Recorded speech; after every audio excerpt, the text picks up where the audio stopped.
Hey, how's it going? Welcome. What's good? My name's Tom. That's going to be Agru. You actually have no idea. Did you not know until you looked over who you were casting with? You actually have no idea. We've had a lot of fun in the chat for the past, I don't know, whatever happened in set number 1. Really? Everybody was just spamming Agru. Like, go me, like I'm doing a great job. That kind of like, aggro, yes, keep it going. I think we were just yelling Your casting is nuts. Because it was like with a U instead of an O, and it was kind of funny. Oh, okay. Some random guy started, and I just went with it. Just Twitch chat stuff, man. Basically, kind of just like that last one, a little bit haphazard. This time, though, this one's going to be a little bit more serious, at least we think. When it comes down to NRG, never quite sure. But NRG, they are already in the clear. They're going to Valencia. They've qualified for the summer finals out in Spain. But a little bit different for Eanix. They've got some work to do. They've got to find the 2-0 here up against NRG. And that's a very tall task. Eanix started off the split looking phenomenal. They are beating everyone. They took it to Obey at the beginning of the split. Everyone was like, man, this Eanix roster is insane. And then it kind of fell off a little bit. Now they need to find their best performance of the split if they want to make Valencia. I'll be honest, though. I think that this is a realistic task for Eanix. Sure. I think in seasons past, you sit there and go, NRG are way too good to even think about a 2-0. And I think, you know, earlier in that mid part of the split this time around, you say Eanix kind of fell down a couple of pegs. Yeah. But I think everything kind of comes together. NRG have been brought down a peg, and Eanix have kind of stepped it up. So I think this is anyone's game. I agree. I mean, if Eanix plays at the top of their game, they can absolutely find a 2-0 victory here. They've proven when they're on that they're one of the best teams in Europe, and by proxy the world, because Europe is the better region right now, at least by the eye test. So we'll have to wait and see. I mean, this is a team that just has a big variable in terms of where they're going to play. Near the top, they're one of the best. Near the bottom, they're a middle of the pack team. Yeah, we'll see how it comes down when we get into game. Picks and bans on the way, though. First question I want to ask you, Aggro. You think we're going to see a knock support? I would say no, but who knows, man? With Europe, I mean, I doubt it in Game 1, but I'll say this. If Game 1 does not go Eanix's way, I wouldn't be very surprised. You know, it was funny. I saw iRaffer in the chat kind of taking, well, I mean, they all mess around. It's actually really funny. So Elevate, despite being kind of low on the seeding charts, thankfully avoiding relegation for them and their fans, are very close with the top end teams. iRaffer really likes to take digs at Dardaz and was kind of poking fun of the knock support. iRaffer, I've got a longer memory than most Smite fans, and I remember when you first moved out of the jungle playing Thor and Thanatos support. It didn't work out, so stones and glass houses, etc. Something along those lines. I'm willing to not see any Thanatos or Thor support. I'm ready to see some good old, like, I want to see some Ganesh play. Let's get that Guardian ready to go. I like Ganesh against some of the, right now I think Ganesh doesn't really have a spot. Once we see more channeled gods come out, I think Ganesh really takes a step forward. But Osiris and Soul, two very meta picks. I haven't really mentioned the bans because in general, they're kind of standard. Bologna, Serket, and Fafnir, the one I do want to point out is the Morrigan, who was banned specifically against Eanix's mid laner, I'd say. Yeah, exactly. I mean, these EU mids have been playing this Morrigan really, really well in that mid lane. I mean, we've seen Lawbster play it. We've seen Zeros play it. Wolfie's played it a little bit. Of course, Pretty Prime. So I like this ban from NRG keeping it out of Lawbster's hands. But that does leave open that Cernunnos, which has been so prioritized in that hunter role. Yeah, Cernunnos is very, he's a sort of mid to late game hunter we've really come to see, and he is rather strong, but at the end of the day, he's not that top pick prowess like the gods like Osiris. But we do see that Ganesh that you were asking for. When it comes down to it, Ganesh, I mean, 50 protections in a circle around him, that's going to be a big deal. But Ganesh is really, I mean, is it really about the pillars or is it about the damage? It's about, he's got good wave clear with that first ability. That silence is just incredibly frustrating to deal with, can really disrupt an initiation. I mean, you look at a character like Geb, if you blink directly into a Ganesh silence, you're just kind of dead most of the time before that silence even wears off because you can't shield yourself. The pillars are great for objective control and team fights, and then that lockdown and peel from the third ability is really solid as well. Yeah, it's the peel that I really enjoy. And the selection of Ganesh basically kind of takes out some of your choices. You're not going to be a strong Ymir player against Ganesh. Obviously, Thor gets a little bit of a jank when Ganesh can break those walls. Interesting, we haven't actually seen that come to light. Not yet. Everybody plays around it. Yeah, not yet. It's no one wants to give it a shot, but eventually someone will forget, and then we'll get to, you know, lose blows our minds whenever it finally happens. It'll be a lot of fun. That Robin, you know, man, Aggro, I got a question. Is he a good jungler? I think he is. I think he just suffers more so than he used to, whereas Sunder, yeah, I know what you're trying to do. Whatever. Sunder, without the use of Sunder, it means that if he falls behind, he becomes really, really irrelevant. I mean, we saw that in game 1 of the last set. Yeah. So we'll have to wait and see, but still, 1 ahead, he's phenomenal. Just without the Sunder crutch when you fall behind, it can become difficult. I completely agree. I think Sunder is a big deal on Robin. I think Eanix Energy, a big deal on the battlefield. Sunder will not be the selection. We're going to see the go-to for the Bracer of Undoing, the flavor of the week item. And I'm with you, man. Listen, yeah, I was having a little bit of fun. But at the end of the day, the Robin really depends on the Sunder for a large majority of damage. He's kind of just a slow bot and a root bot. He brings a lot of control. And if you look at the lanes around him, I think that's what's going to make Faeles successful on this character. He can gank for Lawbster and doesn't have to exert a lot of damage. Lawbster can kill the guy himself as long as he's rooted. Same thing for Funball and Ducky to a lesser extent. They'll just slow the enemy to death. And this is, look, this is no secret. Warriors need to be ahead to be successful. Most warriors, if you're even in levels or behind in levels, their damage becomes far less relevant. They aren't quite as tanky. They really rely on those base stats that they get in order to be relevant in those categories. So when you're behind in the jungle, it's not the same as even being behind in solo, whereas you're still ahead of the enemy mid laner, the enemy jungler. You're just a little bit behind your own solo laner.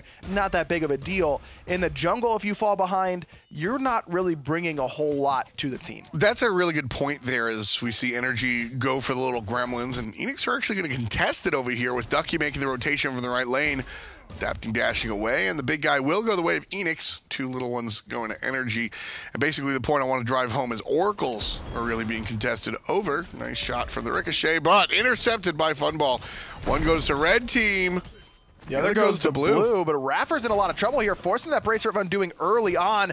Funball trying to full commit, but BigManTingz is now on the run, blinks away from the jump from emilitoo, even with that Ricochet down. You're just not doing your job in the jungle if you get far behind. Now, when you're behind in the lane, you just sort of buckle down and stay in lane. When you're behind in the jungle, you got to go find your farm elsewhere, and that means you're not ganking or doing anything like that. Dimi trying to do his business on the tier. Fearless going right to the left of Ducky, not finding the hit. Now it's Ducky and Faeles trying to invade on this blue buff. Dimi's falling very low, Big and that's going to be deal. a first blood for Eanix.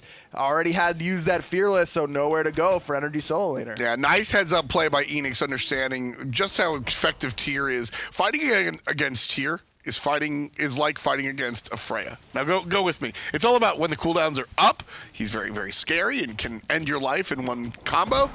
And when the cooldowns are down, he's not really doing much of anything. Sure, I mean, Freya is the extreme case. I think you could say that about basically every warrior, that once their cooldowns are down, they're pretty free, especially in that early stages of the game. But tier, I mean, without that mobility, he does really rely on that.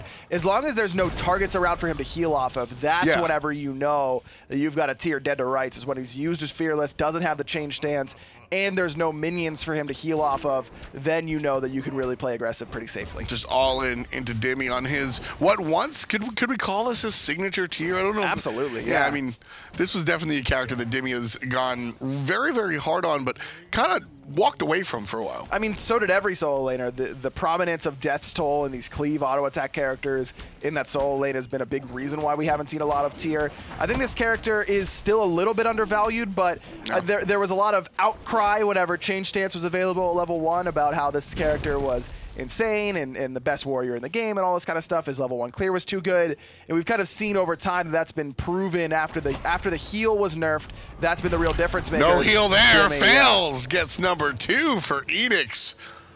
Quick start, man. Quick start for Eanix, and this is exactly what you want on this Ravana jungle. Give 1 kill to Ducky, take a kill for yourself, and now all of a sudden you've got that level lead. Not only do you have that level lead over top of the enemy jungler, but Ducky's got a 2-level lead over Dimi. It's only going to get worse because Dimi doesn't have that teleport.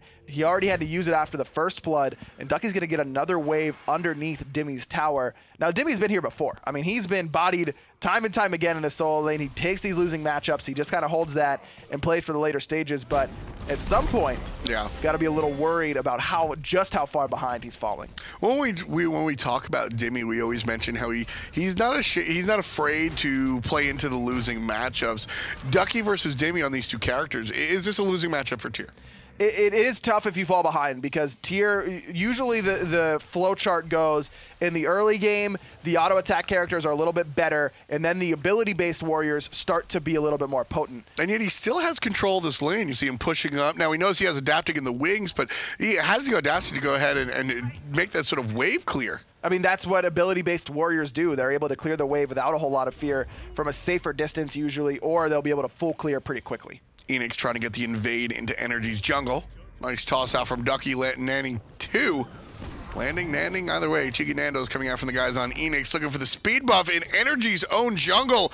The ultimate coming out from Ganesha, going to be dropped down onto the speed buff, and an ultimate tossed out from adapting himself as well. But NRG will not be able to secure their speed. Eanix successfully invades and loses nothing for it. In fact, so much so, they're going to tumble Salt over to the blue buff as well, owning both buffs on the right side of the map. Continuing this game plan of shutting down this right side of the map. Dimi already has had a little bit of struggle in this lane, has his ultimate this time around, so not a whole lot of kill potential on the right side of the map until that Lawbringer is down, unless Dimi plays pretty aggressive in that lane, though. As we mentioned, I mean, he's used to taking these losing matchups. You anticipate that he'll be a little bit smarter about using that Fearless when he knows Faeles is missing. Faeles hiding around the corner. I have such an appreciation for those sort of gotcha jumping plays. Behind a rock. Yammyn's in trouble, wishes he had a rock to hide behind. Fails! The big catalyst for Eanix so far. Jumping onto this team, making a really big impact, not just in this game, but in the season as well. And really, this is how and why he's been so loved on this roster. Faeles, for me, is the standout player of Season 4, the most improved, if you will. Easily. During the spring split, I mean, he came screaming out of the gates on Elevate, looked phenomenal for them, has now moved up in terms of, you know, team power, going to a better roster, I think a lot would say, on Eanix, and certainly their standings reflect that. Yeah. And now he's looking just as good there. So this is a guy that is really on the rise in the jungle, has potential to be one of the best junglers in the world. I don't think there's any doubt about it. Absolutely. When it comes down to raw mechanical skill, I think there are other people that you might look to really find their highlight plays, or the highlight reel. Funballer only getting ricocheted once, which I think emilitoo was kind of hoping for the double, or at least. So I don't think that's what he came for. Immediately jumps away. But back to Faeles real quick. I love talking about this dude this year. Just a vastly improved player. Never was a bad guy, but slowly made his steps up. And, you know, I don't fault him for coming to Eanix at all. I think it was the right move for him in his career. But I'll always ask that question. What if Faeles had stayed on Elevate? You can always ask those questions. What if, you know, what if Annenster stayed in the jungle? What if Annenster stayed in the jungle? What if the old COG Prime roster stayed together? What if the old COG Prime's roster stayed together? What if one Scylla ultimate could change the course of a game? What if? Oh, I see what you're doing. Yeah. Everyone's going to always ask those questions. Only thing that Ducky's asking Dimi is, what if you get soloed again? But Ducky can't quite find the ultimate over the wall. That Lord of the Afterlife, a little bit shorter jump range than Lawbringer. Counts for me, man. Ducky gets his win over there against Dimi, and more importantly, now Eanix using the understanding that Dimi can't come over there. So it's going to look for pressure in the mid lane. Yammyn down to half HP. BigManTingz going home, so Faeles and Lawbster will retreat. Faeles thought about diving that tower. Did have the bracer of undoing, but with iRaffer there, probably didn't want to full commit onto Yammyn, who still had that Aegis amulet available. Disapparate, of course, really good ability up against Ravana, giving you that slow immunity. But instead, Eanix looking once more towards the speed buff. That was the audacity of that play. And just two players in the enemy jungle. NRG respond with 3.5. Dimi sort of making the rotation, but not really committing. And Eanix get away with it with just 2 people. That's impressive. Adapting still without a speed buff in this game. And it's been the theme of today so far, is just pressuring junglers out of their speed buffs, though Adapting has done a much better job than Ice Baby did in the first set of staying close despite that. Blink forward coming out from Geb. And iRaffer, well, he was there once. Still alive at the moment, uses the bracer to stick around. He finds himself underneath the tower. A good job coming out from the Ganesh. Fails over the top. emilitoo trying to follow. Can't find it. There's going to be the slowed down Geb. And Faeles gets hit with the ricochet by emilitoo. First kill for NRG. Finds themselves on the board. I cannot believe iRaffer got out of that polymorph and found the bracer of undoing in time. That was incredibly close. Somehow, I don't know if an ability or an auto attack was missed as iRaffer was in that pig form. Adapting now going to claim a speed buff for himself on the other side of the map, taking it away from Faeles. I like this play coming out from NRG Esports. I don't think there was ever a thought process of actually pulling that Gold Fury. They wanted to pull Funball out of the jungle into contest range and look for the kill. Unfortunately, everybody ran away from emilitoo, so now he's by himself trying to battle the dual lane. BigManTingz can totally take advantage of him if he feels like it. Root's good, but too slow is the support. And so iRaffer is going to join this lane in a moment and make everything a little bit safer for emilitoo. It's very low HP and no Geb shield for Ganesh that like Funball has, but still enough protection, I think, to make Funball at least think about pushing forward a little bit too much. No, no ultimate available for Eanix's veteran hunter, so not a lot of kill potential there. Yeah, the Ganesh is kind of catches you by surprise. NRG not surprised about this Gold Fury pull. Immediately gets the ultimate out of adapting, and I love how successfully Eanix just leave. And now Gold Fury still a little bit hurt, and back to base goes emilitoo. He had little to no mana and health, so now Faeles finds the route onto Yammyn. Gold Fury down to about 50% HP. There's the jump forward from Faeles, trying to get the zone going, and everybody gonna pull off of the objective onto NRG. iRaffer's in trouble, he's gone. Faeles with the controlled kill. BigManTingz takes out one. emilitoo bounces back. Ducky under the tower gets taken out by adapting, but they trade on out 1 for 1. The martyrdom kill coming out of Ducky. Ducky is on a rampage right now. He found a 3-man Lord of the Afterlife, not only shutting down the healing, not as important at this stage of the game, but the 3-man route. Yammyn, of course, in the disapparate form was able to get away, but what a play out of Eanix's solo laner, doubling up energy and kills now. You know, it's interesting. We were talking about Faeles being the most improved player. You look at Ducky and this is sort of his sophomore season, right? Kind of halfway there. And he's also up to, I think Eanix in general deserves most improved. Funball and Lawbster taking a step away from their longtime teammates. When I say long time, I mean 3+ years for Lawbster. They move away from their teammates who they kind of reached a ceiling with. BigManTingz had a successful start on Dignitas, but kind of moved on up.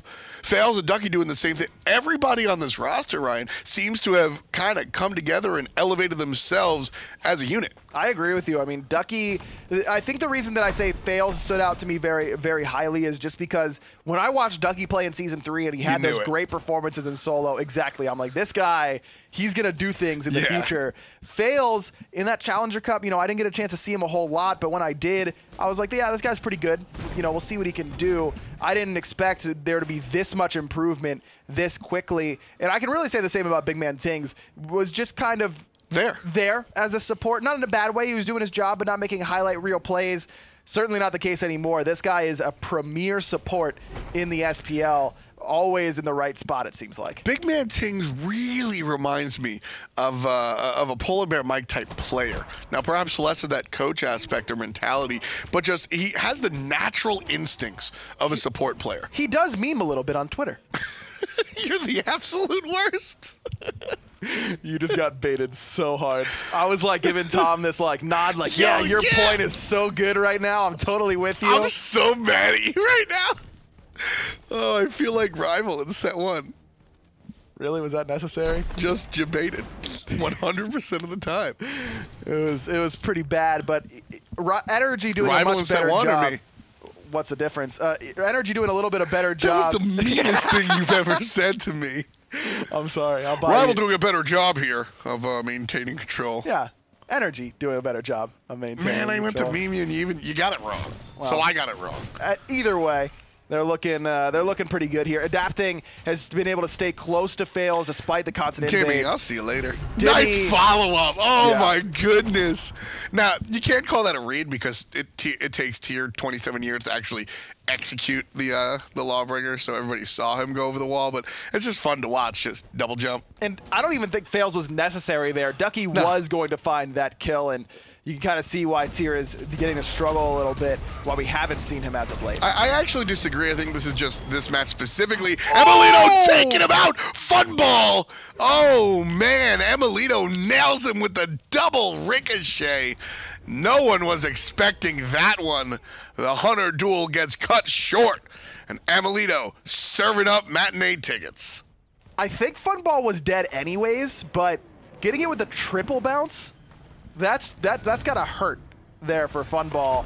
Emilitoo just continues to impress on this Hou Yi. I thought that was just a double. No, he hit him with the triple. Oh, that one hurts. It bounced off the wall and then bounced again.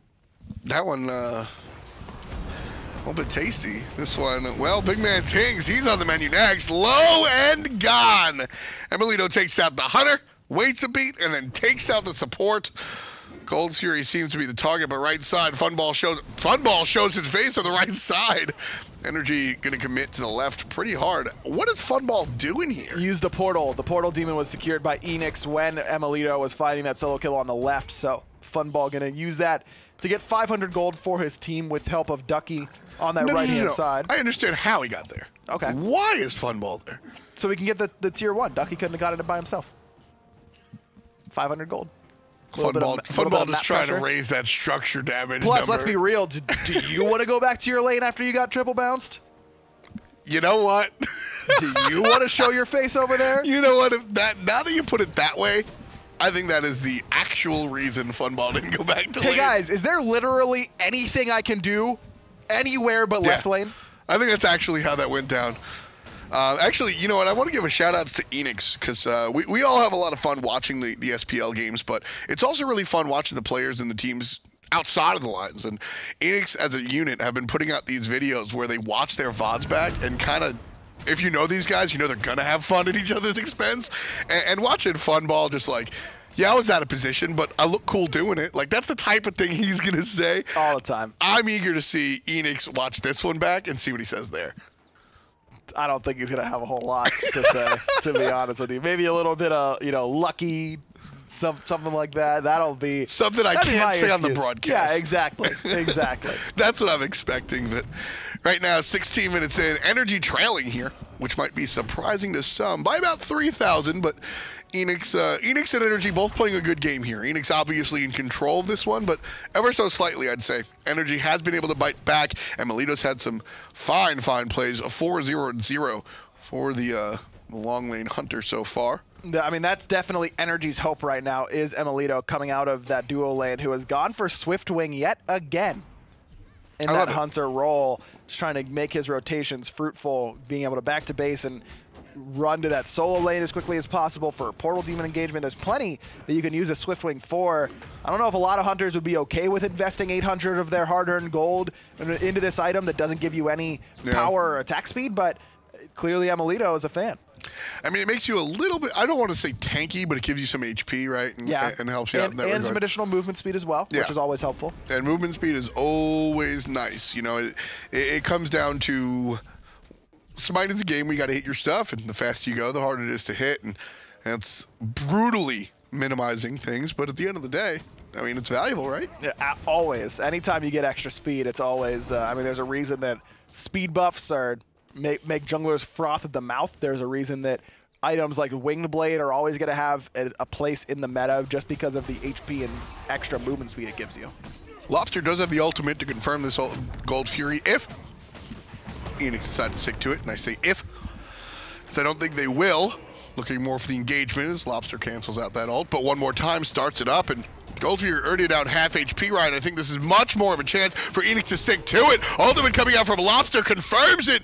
Eanix easily gets to Gold Fury. Nice little 1 and 2 to pick up the objective. Dimi whiffs the Fearless onto Lawbster, and now it's a 2-on-1 for Dimi in the back line. Different fight on the front. Ducky is doing it all on that front side, handling 3 members right now, and he's getting the better end of it. Yammyn is going to fall here to the hand of Ducky. Adapting was controlled by BigManTingz and fails, and now it's Dimi's turn. He's the one who gets turned on by Eanix. Level 16 Dimi. He pushes out a level 13 Soul, level 14 adapting on the Susano, just too many numbers on the side of Eanix right there.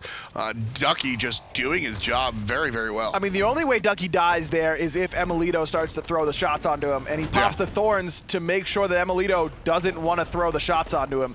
Perfect use of his relic choice there by Eanix's solo. Yeah, I liked how emilitoo maintained his safety position, looking for the ricochet from behind. Wasn't able to find it, but Eanix able to pick up the Gold Fury, the Tier 1 tower, and now the Portal Demon.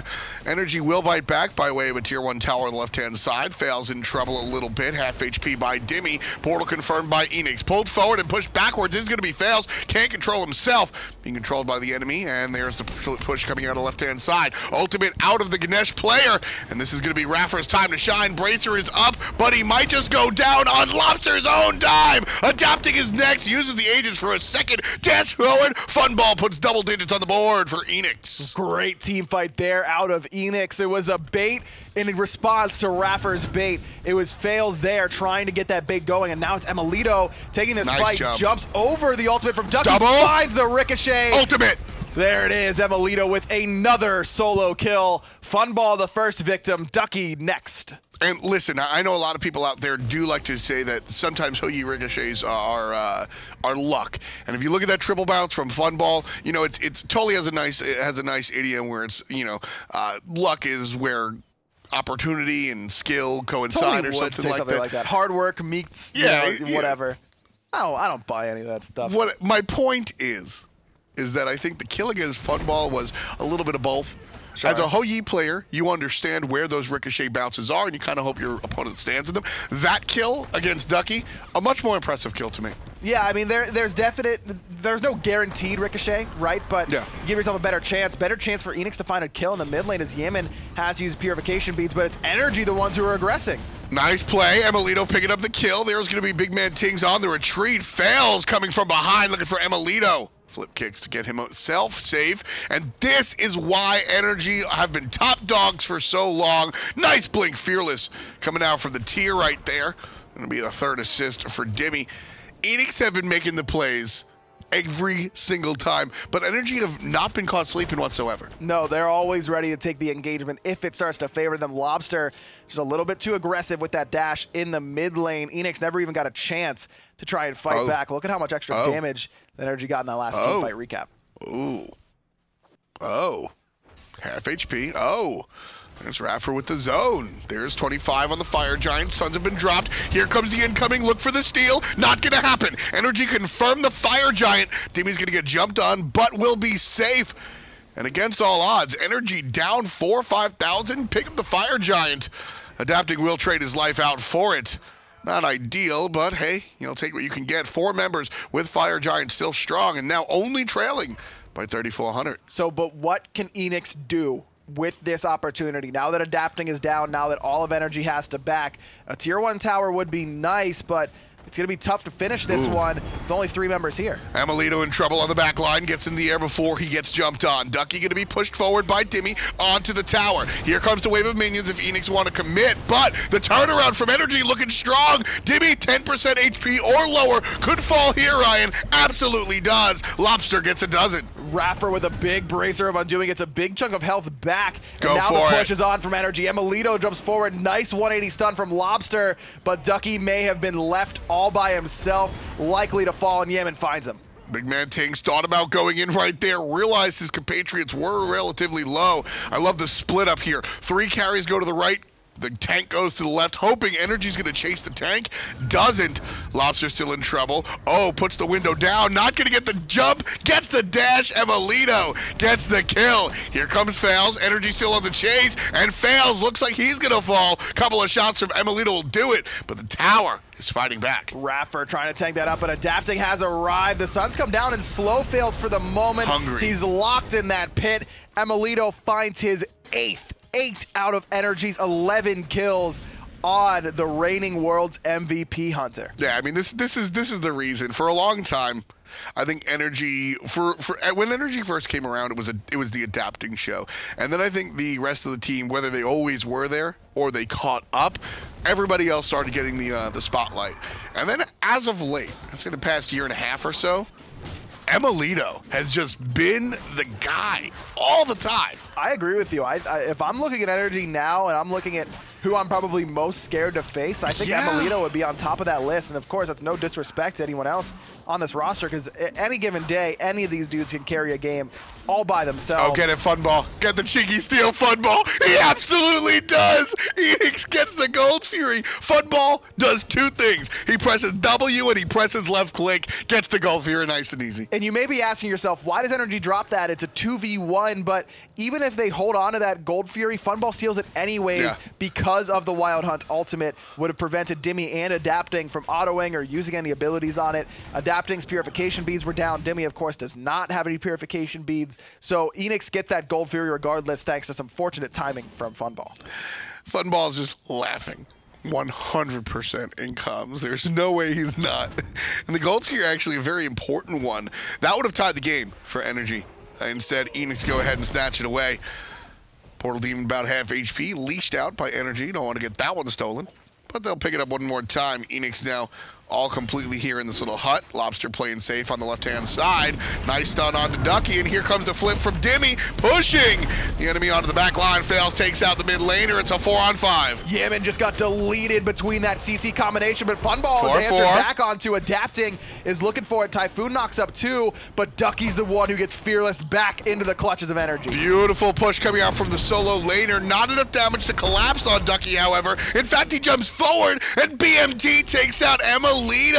Now the collapse coming out from Eanix, as they're 4 players strong to NRG's 3. Make that 2, as Dimi does have to go back to base, and it's going to be a retreat coming out from Eanix, 14-12. All told, that one goes 2-3 in Eanix's favor.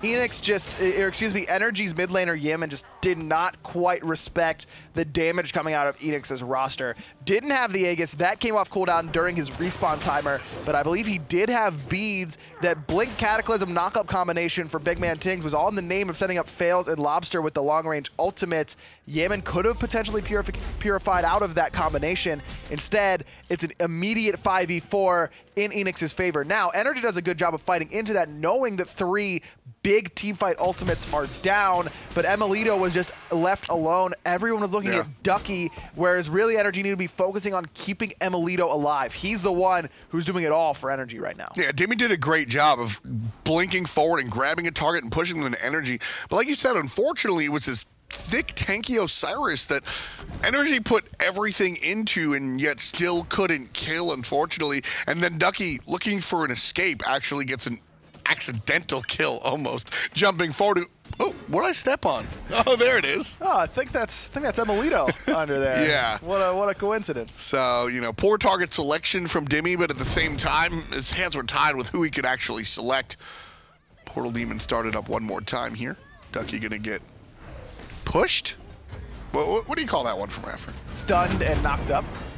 Thank you for the technical terminology. You're welcome. Ducky here, assisted by Lawbster, trying for the long-range shot. Dimi does have the Magi's Blessing, which I enjoy. I think this is a nice choice against the enemy roster. There are some easy ways to pop that Magi's Blessing from a distance, though. Shockwave being the main one from BigManTingz, but Lawbster also with the dash could stun off that Magi's Blessing. Faeles with that root, always to make sure that Dimi gets controlled a little bit more easily.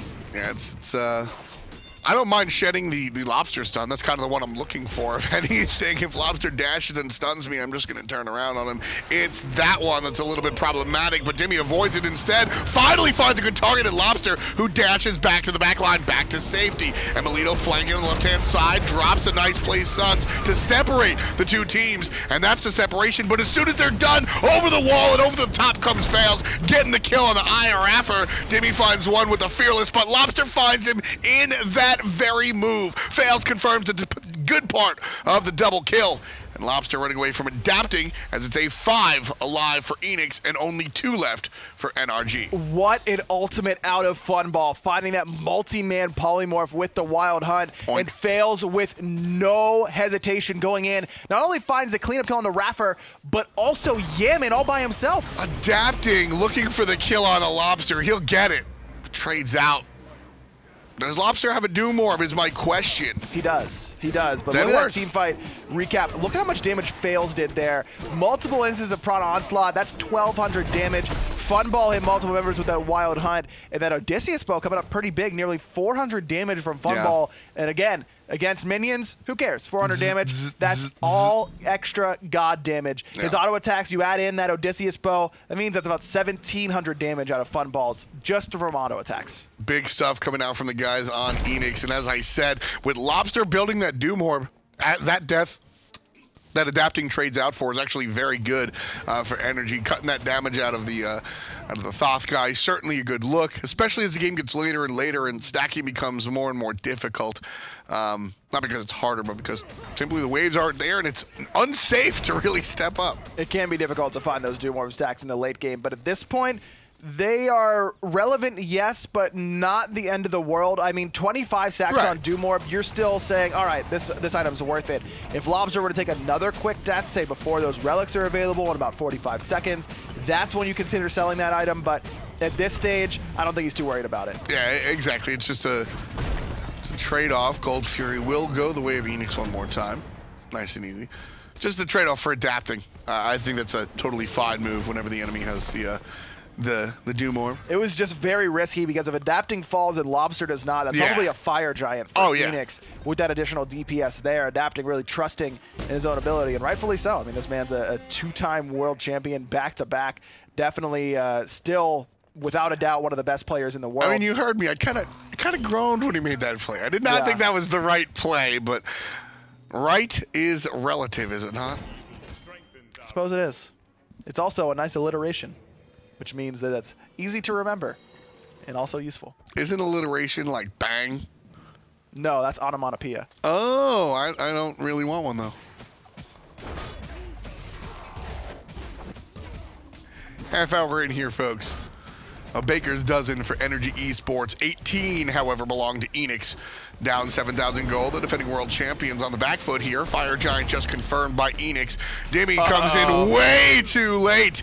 He'll find a Fearless right into the clutches of the solo and jungler from Eanix. BigManTingz finds 2 sets of purification beads on Yammyn and emilitoo with his Blink ultimate. So Eanix now deciding to reset, and I like this decision exclusively because of BigManTingz' play there. If Eanix doesn't have any relic on cooldown there on the side of NRG, then maybe they continue to push that fight. But knowing that at this point, Yammyn and emilitoo can easily get blown up by any sort of Blink engagement from BigManTingz with Lawbster shooting off that final judgment, that's going to one-shot at this stage of the game. I like this decision from Eanix to not take the risky play and instead go for the objectives. Now safely walking up the right lane. Only 2 players here playing defense. Ducky and Faeles leading in the charge. Lobby and Funball on the back line with BigManTingz separating everybody. Love that positioning. I break it down specifically because I think it's almost perfect. Textbook Phoenix Siege there from Eanix, and they get the right side because of it. A lot of towers still remaining here for Eanix to take before they can siege down this Titan. And instead, it's going to be the fight from NRG as Dimi again looking for that Lawbringer. Faeles taking the dangerous way in, but NRG get the separation to the team fight, which is actually ideal for them. They want to fight less. Here comes trouble for Dimi, already down to 40% HP, and now everybody coalesces in this back line. This is not where NRG want to fight. Great ultimate out of adapting, but it's too little too late. The duck is here, and emilitoo falls down. It's a 5-on-4. NRG put their tail between their legs, put themselves into the throne room, and Eanix put themselves under the tier 2 tower. Chop, chop. Eanix take it down. Going for the mid Phoenix here. All of NRG is going to be pretty healthy after coming back from this fountain, but still all their ultimates on cooldown. Lawbster still has his. BigManTingz has that Blink Cataclysm ready to go. He finds it, and there goes Yammyn. Spicy BMT coming out from the back line, grabbing a whole bunch of players with the big old stun. 3 players down on the side of NRG so far. The siege is on. Eanix right on top of the Titan, and with the damage they have so far, aggro, I think this one's in the books. Eanix 1 game away from qualifying for DreamHack Valencia. It's come down to the very final game here after Rival probably really kicking themselves for not picking up a victory against Elevate. Yeah, this one was rough. I don't know if Rival are sitting there, because that's such an interesting scenario. Deathwalker obviously not there in one of the biggest games of the year, but unfortunately for them, but fortunately for Eanix and their fans. And win comes through, and I like to say easy. This one didn't look too easy. No, I mean, NRG did a good job of fighting back. Eanix got off to that great start. NRG clawed back, found a Fire Giant. Yeah. Eanix waited out that Fire Giant beautifully. Didn't try and force anything, didn't want to take those fights, waited out that timer, and then started to take those fights afterwards. And just the execution between BigManTingz and Lawbster was the big difference for me. Ducky, of course, as well as Faeles having great games. Funball makes a big play, stealing away that Gold Fury. I mean, everyone on Eanix made a big play in that game. That's why they're still in contention for DreamHack. Yeah, I mean, when it came down to it, Faeles did exactly what he had to do on that jungle Ravana. Early game, he brought the game right to everybody and said, okay, look, if I start it, will you guys finish it? And Funball said, yeah, sure, but first let me get soloed by emilitoo, and then I'll take care of it in the late game. So Funball comes through in the clutch, and that Gold Fury, I want that Gold Fury clipped everywhere. That was a lot of fun to watch. That's just a Funball play, man. Yeah. No fear, going in 1v2, stealing it away, and then just walking away cool. You know, nice, calm and collected. But you know, like you said, the comms probably not quite as cool, calm and collected. I mean, we've known Kieran, as his name is, for a long time here, and I'll tell you exactly how it's going down. He's walking up and he goes, "Hey guys, they're doing the Gold Fury. I think I can steal it." He walks up, he says some stuff I can't say on broadcast, and he goes, "Hey guys, I stole the Gold Fury." And then he hits him with one of these on the way out. Just like that. Yeah. Just like that. So.